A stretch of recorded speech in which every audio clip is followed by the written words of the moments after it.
This Viking Festival is an excellent educational showpiece. It's not just about the technology we have today, it's about the technological skills that we acquired in the past, and that these skills are really important because they teach us how to live our lives and how to survive. Most of the Vikings here would be traders. This is typical of a village where the Vikings have come across from Scandinavia. They're not looking for a fight, but they're well prepared for one if it happens. This is a fairly old arrow that was made many years ago to show how the Vikings hunted and what kind of arrowhead they would use if they were hunting for deer or similar sized animals. You would set traps to catch them to stop him getting your fish. Badgers and foxes would get your baby lambs and your chickens. So back then most people were farmers. So you would set snares and traps to catch the guys. I've got my horn. Viking warriors drunk out a horn. Well, normal peasants and people would have drunk out that's a horn cup or a wooden cup. You can make bread, of course, out of any grain, out of wheat or barley, or oats in this case. And because we like our porridge just as much as you probably do, we've ground some in this bowl into what you would call porridge oats. And so we can make our porridge with that. And then some of it goes into the middle of the quern, which turn round to produce the flour. The flour should come out of between the two stones, and gradually it takes a lot of effort, but it does come out. So would you lose your main weapon, you would draw the large knife, it would be heavy enough in the blunt end to knock aside a blow. It could either be used for thrusting or slashing in at an unarmoured opponent. A large two-handed axe, used for taking down trees. This was mainly a weapon of terror. It allowed a man from the second rank to easily reach over the men in front of him and swing it down with enough force to shatter through shields. If you hit a mailed man, it would destroy the bones underneath. If you hit an unarmoured man, it would cleave from shoulder to hip. The more decoration you would actually wear on your dress, the wealthier you would be. So this is my handmade leather armor. It took me 3 months of work. Every little piece is hand cut. The holes are trimmed in, then laced with leather. Just a small selection of some of the instruments that would have been in Europe in the 13th century. Very simple percussion instrument. This bit is held by your lips. Your mouth forms a sound box, and plucking the metal tongue makes a sound.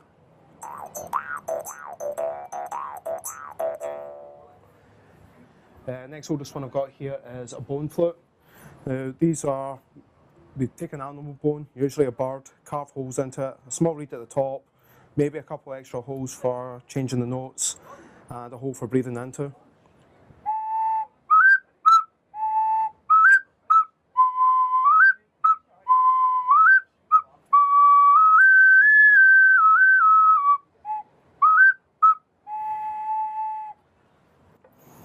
I'm going to play a small Viking tune that was recorded by a scholar in the 14th century.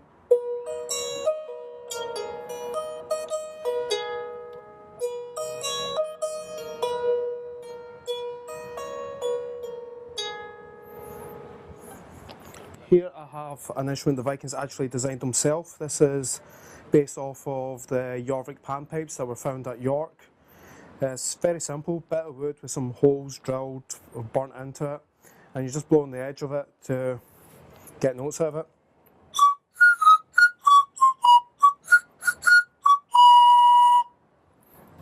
And again, you just pluck the strings to make some notes.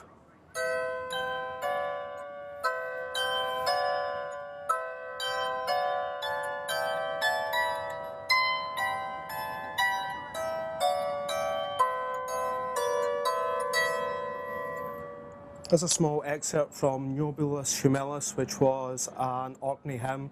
This would have been after the Vikings settled in the Orkney Islands and had converted to Christianity. And what we have here is a very popular board game from the Scandinavian era called Nefetafel. And what it basically is, ladies and gentlemen, is a game of war. If you play it correctly, you will all of a sudden get an understanding into the Viking mentality on a fight arena. Single men on their own will get killed very, very quickly. 2 men is better, 3 men is a shield wall. This game teaches you tactics on the battlefield, and it is a wonderful, wonderful game involving lots of gratuitous death. I personally love it to bits, and I've been playing it for many, many years. And every game is different. It really is. 2 good wallops should do it, and you have a coin. And you see it embedded into the silver disc. What we have here every year is an 8-day festival. It begins on the last Saturday of August, it runs till the first Sunday in September, and we have a whole host of events, including, as you can see, this Viking Village. We have a food market, we have a continental market, we have air displays, we have the commandos, we have the army, we have boats on the river, we have all sorts of things going on. Every day there's a different event. And as I say, it lasts for 8 days and we get tens of thousands of visitors. And if you really want a good time and you have free time on that last week in August, first week in September, then the best thing you can do is come to Largs for the Largs Viking Festival.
Hopefully, we'll see you at Largs next year, and you're all welcome